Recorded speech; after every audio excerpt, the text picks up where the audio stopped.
What's going on, everybody? Dem Boys back at it. We're gonna start the year off with a bang. This would normally be 2 videos.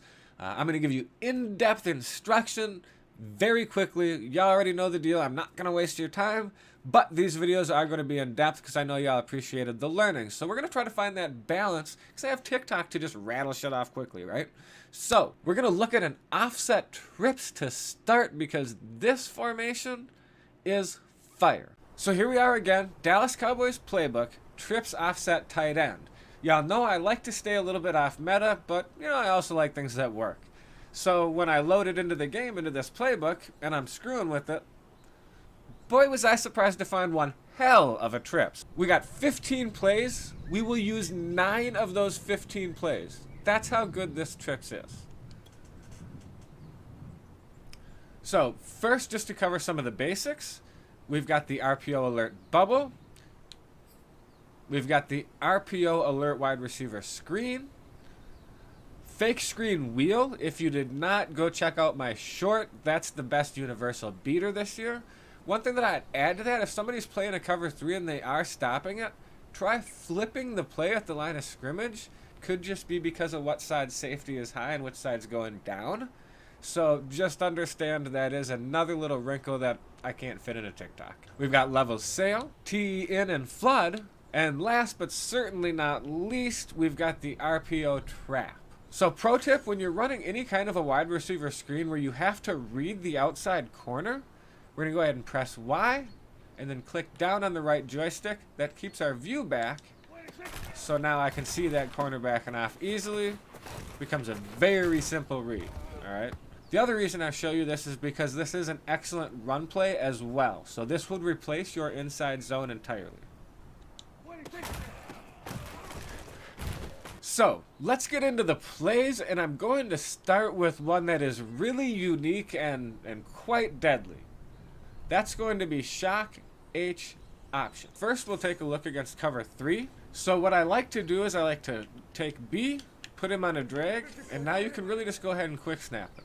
That would be your first option. So I start by looking at Y and X. You know, if maybe they end up in a cover 2 or something, you're going to have that wheel route cook somebody.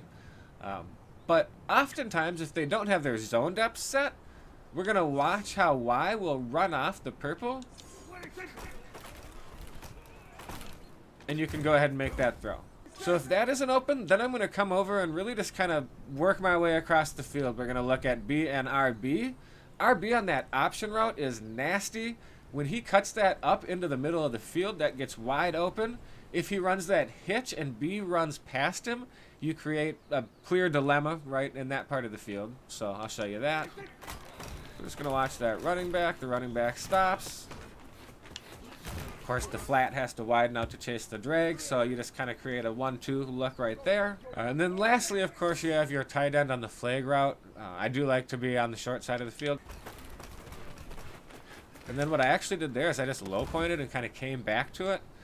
That is a tighter one to fit in, but you know, if you get put into that position, it is a potential option. Now, again, real quickly, if you see cover 2, you probably won't, but against cover 2, the tight end often gets open and Y often gets open. So you have something you can look at actually on either side of the field. So one more time, cover 2. I'm going to show you to the tight end. So we're going to put B on that drag again. That is very important. We need to do that.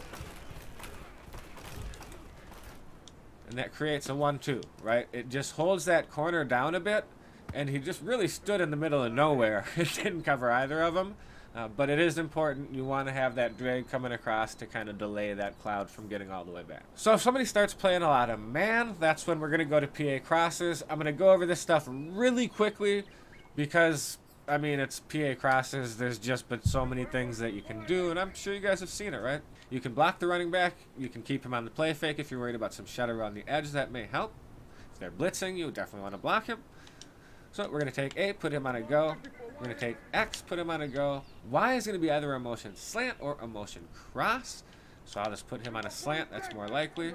So the first thing we do is look at X, see if he burns his man. If not, we're going to really just watch the user. Whichever way he goes, we go the other way. So if he covers Y, we throw it to B or vice versa.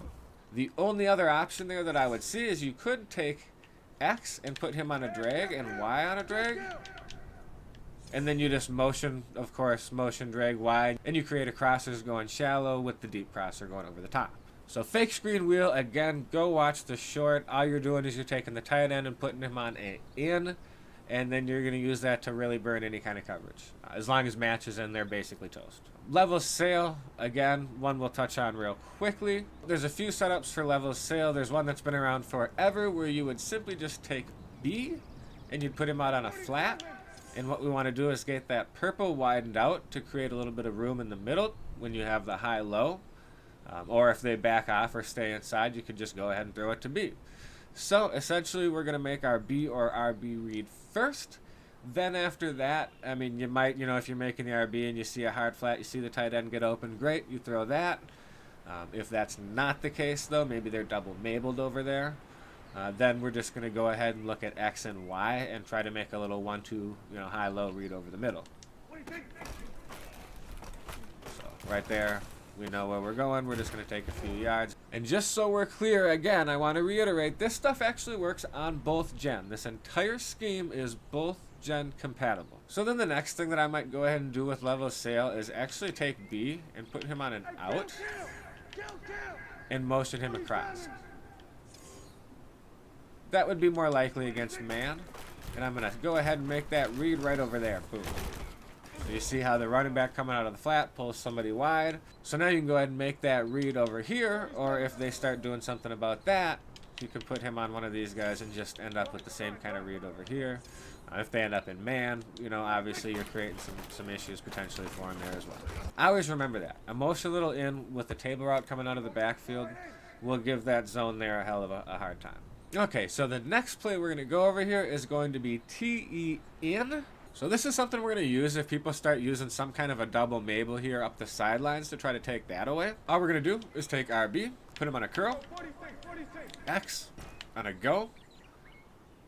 So it looks like this. And then we're going to go ahead and motion Y across. And that's simply to kind of pull people back a bit and get that drag open, maybe, is what we're looking for. So we create this issue over the middle, right? Who are you going to go ahead and cover? So it looks like stuff's fairly open there, but I'm actually going to run the play now and show you. And also keep in mind, this is just the computer with two people in the mabel. Typically it's one, a user. You can get them out of position, chasing stuff. But stuff there was wide open. So if it looked like that, I'm simply going to look between those three guys. You got two defenders. Who do you not cover? Either of the guys underneath, right? Beyond that, if the user starts getting out of position or chasing stuff, then you're going to have your tight end running deep over across, and he'll be wide open. So the last thing we're going to talk about is flood, and this is going to be for the exact opposite situation we just touched on. This is going to be when they're not mabling or really respecting the sidelines, and we want to kind of try to hit a levels over there. This deep out is really pretty nasty. So we're just going to take the running back and put him on a hitch. So for this one, we're just going to go ahead and put RB on a hitch. So if we're right and they're not really respecting that sideline, we're definitely going to B or Y. If not, you still have RB and A over the middle. So the levels is pretty self-explanatory. I'm going to show you how this might look here. So we see that other linebacker starting to widen out. I got pass interfered, but I was still open. So we saw that linebacker kind of widen out and start to chase that out. That's when you can come back over the middle of the field, and he's going to vacate that. You are going to want to go ahead and A-catch that so you don't get hit by a safety. Hope y'all found that helpful, and I hope you have a lot of fun with this in game. I know I had a ton of fun whipping it up. I mean, not often I get to start off the year with my Cowboys, my boys, having a trips. I really don't remember the last time they had a trips this badass. Like, comment, make sure you smash that subscribe. Thank you, as always. Make sure you check out TikTok. Back-to-back 100K plus views to open the year. Let's go, them boys. Peace.